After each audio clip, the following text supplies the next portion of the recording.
Hi friends, మా terrace మీద చూపిస్తానండి ఈరోజు.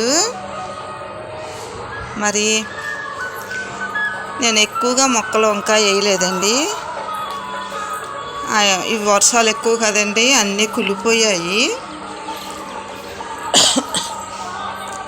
ఇవి పొద్దుతిరుగుడు పువ్వులాగా పోస్తాయి, బాగా పోస్తాయి. ఇది పింక్ అండి, ఇది ఆరెంజ్ కలరు, ఇది ఎల్లో. చాలా బాగుంటాయి. ఈ చెట్టు నిండా ఇడిసినప్పుడు కాళ్ళతోటి ఫ్లవర్ తోటి చాలా నిండుగా ఉంటాయి. మన మధ్యన పూసిందండి.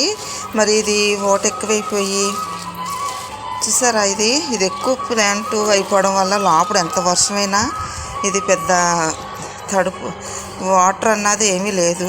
అయినప్పటికీ కూడా మరి వాతావరణం బాగలేదు కాబట్టి ఎక్కువగా ఈ సంవత్సరం ఎక్కువ వర్షాలు అయ్యి మనగా మొక్కలు పంటలు అయ్యే నాశనం అయిపోయాయి. నా మొక్కలు ఎంత అండి అసలు. ఓ మొక్క తీసి ఎల్లో కలర్ మొక్క ఇందులో పెట్టాను. ఇది ఇప్పుడిప్పుడే వస్తుంది.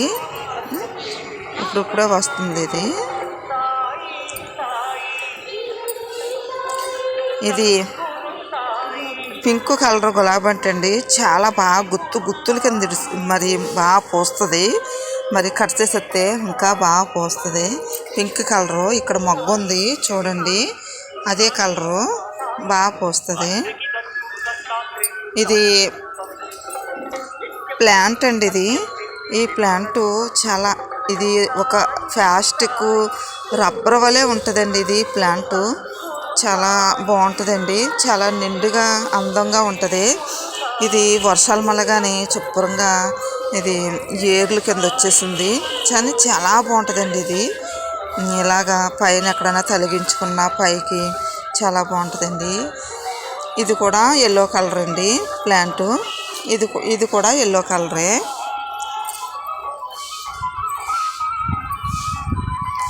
ఇది చూడండి, ఇది కలబంద టైప్లోనే ఉంటుంది, కానీ అందానికి అలా బాగుంటుందని తీసుకొచ్చి పెట్టాను. ఇది కలబంద అండి. ఇది గుత్తుపూలు. దేవుడికి మా పాప దేవుడికి ఇంకెక్కడికి వెళ్ళదండి పూజకి పువ్వులకి, ఇందులోనే ఈ కుండీలో చూసారా వాటర్ ఎంత నిలవ ఉండిపోయినాయో. ఇలా ఉండిపోతే ఇంక మొక్కలు ఏమీ పని చేస్తాయండి అసలు. మరి ఇగోండి మా పాప తోటలోని ఇదేంటి సరస్వతి ఆకు అంటారంటండి దీన్ని. మరి ఇది మొక్క టైప్ అండి. మరి ఇంకొక మా ఇంటికాడ అయితే పాదులాగా ఉందండి. ఇది మొక్క టైప్ అంటండి. ఇది ఇంకోండి, ఈ కాడ ఒకటే వేసుకుంటే వచ్చేస్తుంది అంటండి. ఈ కాడ వేసుకుంటేనే ఈ కాడకి వేరు అన్నది వస్తుంది. ఈ కాడ వేసుకుంటేనే ఇలా సరస్వతి ఆకు వచ్చేస్తుంది. ఇదిగోండి, దీనికి ఏదో చిన్న పూత కింద కూడా వచ్చింది. మరి ఇదిగోండి పూత వచ్చింది. మరి ఇది ఏం కాయలు కాస్తుందో, మరి ఏం పూత పోస్తుందో తెలీదు. మరి ఇది చిన్న పిల్లలకి చదువు అది కొంచెం వెనకపడ్డ పిల్లలకి మరి ఇది తేనెలో ముంచి ఉదయమే బ్రష్ చేసి ఒక ఆకు వాళ్ళ చేత తినిపించినట్టు అవుతే ఆ రోజు నీసు మాసాలు తినేవాళ్ళు ఆ రోజు నీసు మాసం పెట్టకూడదంటండి. మరి బాగా అంటే మా మనవరాలకి నేను వాడాను.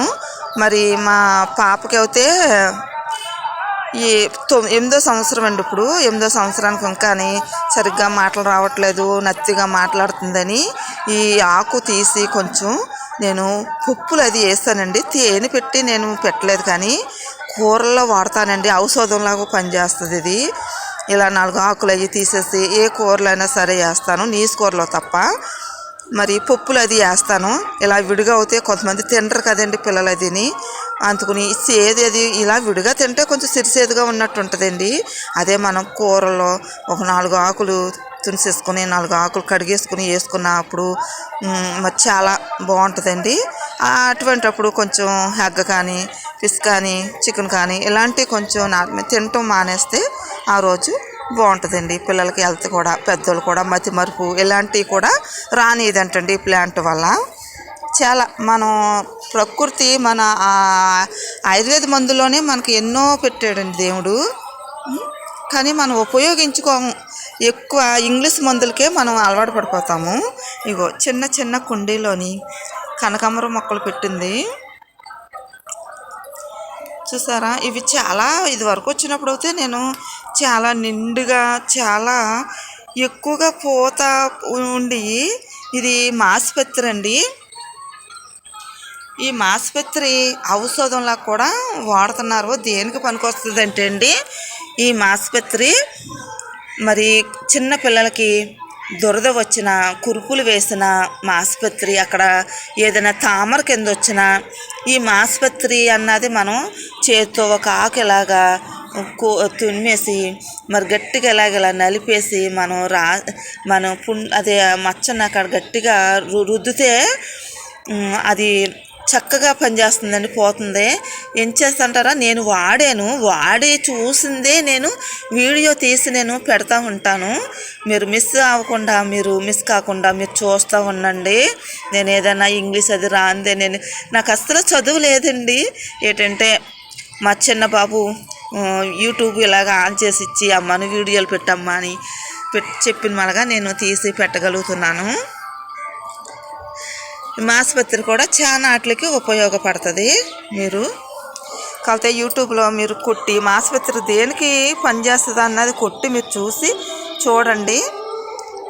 ఇది వసంత మొక్క అంటున్నారండి. ఇది నర్సరీలోని దీని పేరేంటి అనేసి నేను అడిగితే, ఇది వసంతకాలంలో పోస్తుంది అంటే వర్షాకాలం శీతాకాలం అదే కదండి. మనకి ఎక్కువ వసంతకాలం అంటేని వేసంకాలం సంబర్ కాదు, వసంతకాలం అవ్వదు కదండి. ఇది వసంత మొక్క అని అంటున్నారు. దీని ఫ్లవర్స్ అయితే చాలా బాగుంటున్నాయి. ఒక పింకు డిసెంబరాల పువ్వులు పూస్తాయి కదండి, ఆ టైప్లో ఉన్నాయి. ఈ చెట్టంతా పువ్వులు పూసేటప్పుడు చాలా నిండుగా అందముగా ఉంటుంది. ఈ మొక్క చెట్టు పెద్దది ఉన్నప్పుడు, చెట్టంతా పువ్వులు పూసినప్పుడు నా దగ్గర ఫోటో ఉంది, అది కూడా మీకు పెడతాను చూడండి ఎంత అందంగా ఉందో. ఇది కాటన్స్ అండి. ఇదిగోండి అన్నీ పూజకి కావాల్సినవి అన్ని మొక్కలు ఇలా నేను పెంచుకుంటుందండి మా పాప. ఇది బ్లాక్ బర్రీస్ అంటున్నారండి, బ్లాక్ బర్రీస్ అంటున్నారు. ఇప్పుడైతే కాయలు లేవు, చాలా కాయలు ఉండేవండి, ఇవి కాయలు లేవు చాలా. ఇదిగో కుండీలో కూడా ఇది కూడా చాలా ఇదిగా ఉండేది. ఇప్పుడు వర్షాకాలం అలాగా మొక్కలన్నీ కూడా పాడైపోయినట్టు ఉన్నాయండి. జామకాయలు ఏంటి, స్ట్రాబెర్రీ మరి అంజూర్ కాయలు చాలా ఎక్కువగా మరి కాసేయండి. చెట్లు కూడా బాగుండేవి. మరి ఇప్పుడైతే ఇదిగోండి ఆకు అయితే లేదు. అంజూర్ పండు చూసారా ఎలా ఉందో. మరి కుండీలో కూడా మనం అంజూర్ పళ్ళు కాపించుకోవచ్చు. కరివేపాకు మరి రోజాలు మొర్రం ఇంకా చాలా ఉన్నాయండి. మరి ఇదిగోండి బొబ్బర్ చిక్కుడిది మరి ఎక్కువగా కాయలు అది కూడా కాపించుకునే వాళ్ళం మేము కూడా. ఇదిగోండి ఇది ఏంటంటే అంటారు, ఇది ఆకే బతికేస్తుంది అంటండి. ఇది ఈశ్వరుడికి ప్రీతైన పువ్వు అంటండి. ఇది ఈశ్వరుడికి ప్రీతైన పువ్వు అంటండి. ఇది మరి చాలా ఇప్పుడైతే నాకు వీడియో తీయాలనిపించలేదు ఇది. కాకపోతే మరి నేను అంటే మొక్కలు పెద్ద నిండుగా లేవు, మరి అక్కడక్కడ ఉన్నాయి. మొన్నసారి నేను వచ్చినప్పుడు అయితే అండి చాలా బాగుండేది. ఇంకా టెర్రస్ పైకి కిందకి దిగాలనిపించేది కాదు, ఇక్కడే ఉండిపోవాలి అని టిఫిన్ అది తెచ్చుకుని నేను ఇక్కడే తినేదాన్ని అండి. అంత అందంగా ఉండేది. నాకు ప్రకృతన్నా ఇలాంటి మొక్కలు చూడాలన్నా నాకు చాలా ఇష్టమండి. చూసారా అన్నీ ఈ వర్షాకాలం అలాగా అసలు ఏ మొక్కలు కూడా అసలు లేవు. మనకైనా సరే చూడండి, అతిగా తిన్నా ఎక్కువైపోయినా మనం బాగుంటుందా, మనం ఆరోగ్యంగా ఉంటుందా ఉండదు. అలాగే మొక్కలు కూడా ఎక్కువ వాటర్ అయిపోయినా కానీ అసలు మరి కలకలలాడుతా లేవు. అసలు మొక్కలు ఏదో పోగొట్టుకున్నట్టు విసారముగా ఉన్నాయి. చూడండి అన్ని మొక్కలు కూడా అలాగే ఉన్నాయి. ఇది చూడండి స్ట్రాబెర్రీ అయితే మొన్న నేను వచ్చినప్పుడు చాలా కాయలు ఉన్నాయి. రెడ్దండి ఇది, చాలా కాయలు కాసిందండి. ఇది చాలా కాయలు ఉన్నాయి. మరి ఇప్పుడైతే ఏమీ లేవు. ఓల్డ్ మోడులాగా మొక్కలాగా ఉంది. దాని యొక్క వేరు చూడండి, ప్రకృతి ఎలా సృష్టించాడో దేవుడు. దాని యొక్క ఏరు గోళ్ళకి ఎలా అంటుపోయి ఎలా పాకేస్తుందో. అమ్మో, దీని ముళ్ళు గుచ్చుకుందంటే చాలా బాధేస్తుందండి. మా చుట్టుపక్కల కూడా చూడండి ఎన్ని మొక్కలు, అందమైన మొక్కలు అన్నీ కూడా ఇలాగే. అస్సలు బాగాలేదండి. మొక్కలు కూడా ఏదో నీరసంగా, ఏదో జాలిగా చూస్తున్నట్టు అనిపిస్తుంది. అసలు ఎంత ఖాళీ అయిపోయిందో చూసారా టెర్రస్. ఒకసారి నేను వచ్చినప్పుడు అయితే చాలా బాగుండేదండి. మళ్ళీ మీకు మళ్ళీ వచ్చినప్పుడు నేను పెడతానండి వీడియో, అప్పుడు చూద్దరు. కానీ వర్షాలు అవి తగ్గిన తర్వాత ఎలా పెంచుతుందో మా పాప. చాలా మొక్కలన్నా, బొమ్మలన్నా, ఇల్లు శుభ్రం పరుచుకోవాలన్నా చాలా ఆసక్తి ఎక్కువండి. చాలా ఆరోగ్యం బాగోపోయినా సరే చాలా నీట్గా ఉంచుకుంటుంది. చాలా మొక్కలు అసలు వీళ్ళు బయట నుంచి కాయగూరలు తెచ్చుకోవడమే చాలా తక్కువండి. ఈ టెర్రస్ మీదే కాపించుకొని వాళ్ళు ఇంట్లో కాలక్షేపం చేసేసేవారు. కానీ ఇప్పుడు వర్షాకాలం అలాగా వాళ్ళు ఈ శుభ్రంగా ఇవన్నీ పోయేయండి. ఇంకా అసలు ఏమీ పెట్టలేదు అమ్మ మాకు అనేసి అంటుందండి. విత్తనాలు అయితే తెచ్చి అలా ఉంచుకున్నారు. ఈ వర్షాలు తగ్గితే పెడతారని చూస్తున్నారండి.